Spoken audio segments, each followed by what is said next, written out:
सिद्धारमैया से जाने के लिए कह दिया गया, क्लियर है सर? बिल्कुल तय हो गया है, सिद्धारमैया जाएंगे और लंबे समय तक बैठक चली, 6 घंटे उन्होंने बैठक की है।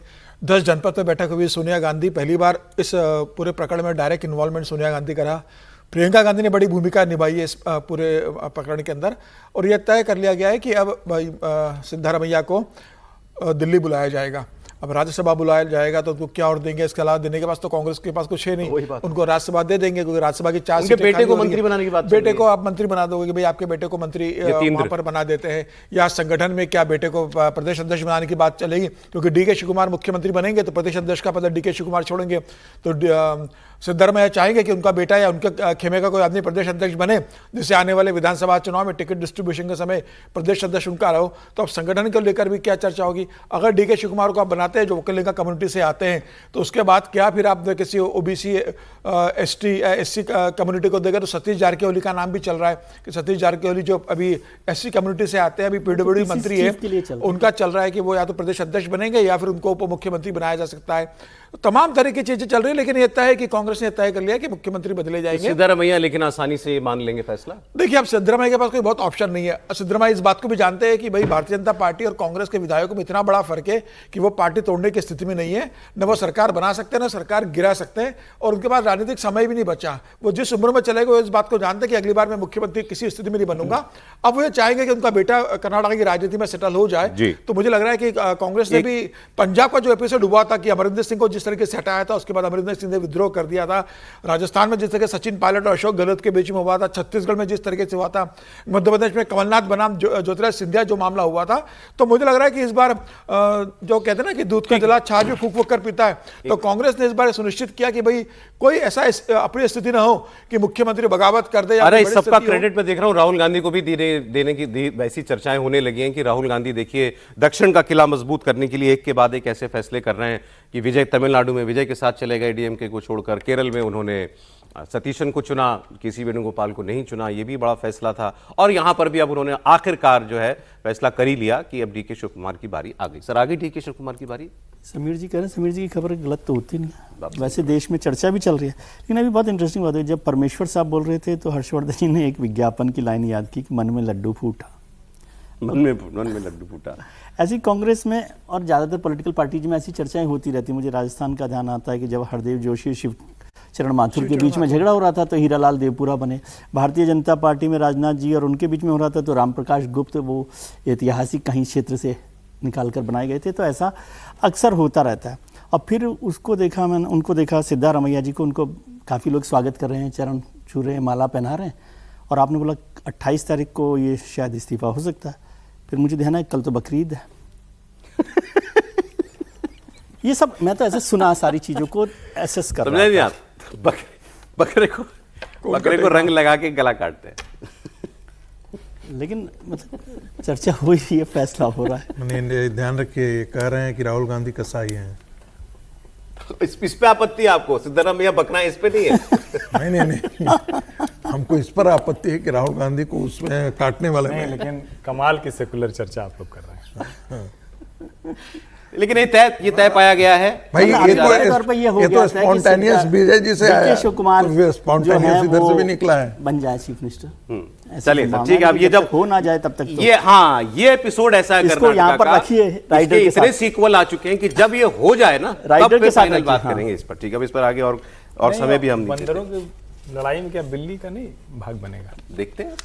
वो भी कौन है आगे? सर आगे अभी भी एक बड़ी भाई कि खड़गे जी मुख्यमंत्री बन जाएंगे। एक बड़ी बहस उत्तर प्रदेश में चल रही है।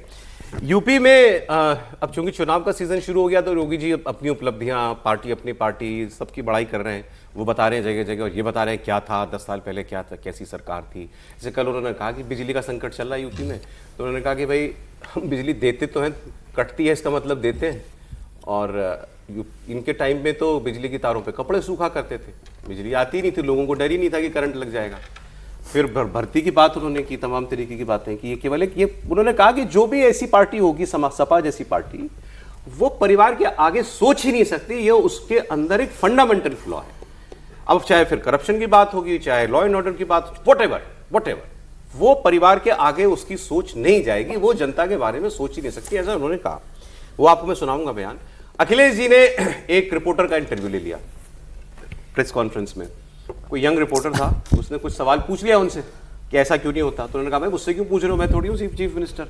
फिर आने का चलो मैं तुम्हारा क्विज लेता हूँ। फिर उन्होंने अपने काम गिनाने शुरू किए। तो यहाँ हम ये बहस कर सकते हैं कि योगी जी जो कह रहे हैं उसमें दम ज्यादा है या अखिलेश जी की बात में भी कुछ दम है। तो योगी जी सुना दीजिए पहले, अच्छा पहले अखिलेश जी सुन लीजिए। तो हमसे क्यों पूछ रहे हो?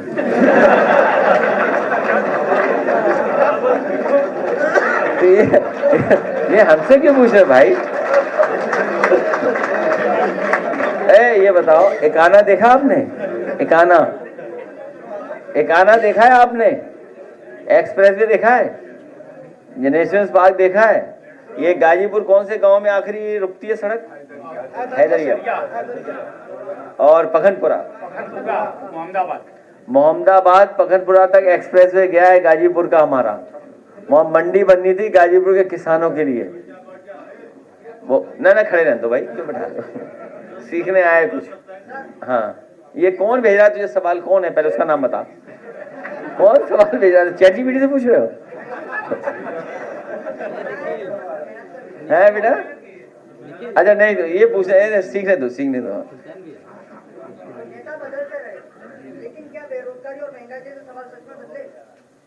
तुम जिस समय ये बैठे हुए बदल दोगे, नौकरी रोजगार देंगे हम लोग। और मैं इस पढ़े लिखे नौजवान से कहूंगा कि SCL जो बनाया था वो देख के आना। SCL, क्योंकि जब तुम चीजें देखोगे तो तुम्हें अनुभव होगा कि हाँ, समाजवादी पार्टी बहुत अच्छा काम करती है। तुम कहीं देखते नहीं हो। मॉल गए थे, प्लासियो मॉल किसने बनवाया?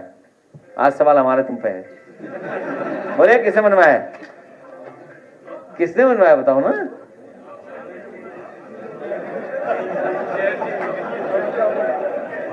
ये जो प्लासियो मॉल घूमने जाते हो, स्टारबक की चाय पिए, कॉफी पिए आपने स्टारबक की?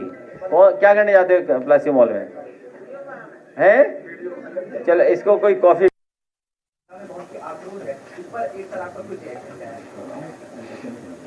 कितने दिन में गिर जाएगी? उन्होंने इसलिए ठीक कहा, यूपी में समाजवादी सरकार बनते ही दिल्ली गिर जाएगी। याद करना, ऊर्जा संकट पर उंगली कौन उठा रहे हैं? जिनके समय में बिजली के तार पर लोग कपड़ा सुखाते थे। ये सच्चाई है। समाजवादी पार्टी के समय में बिजली नहीं आती थी। उस समय ये लोग क्या करते थे?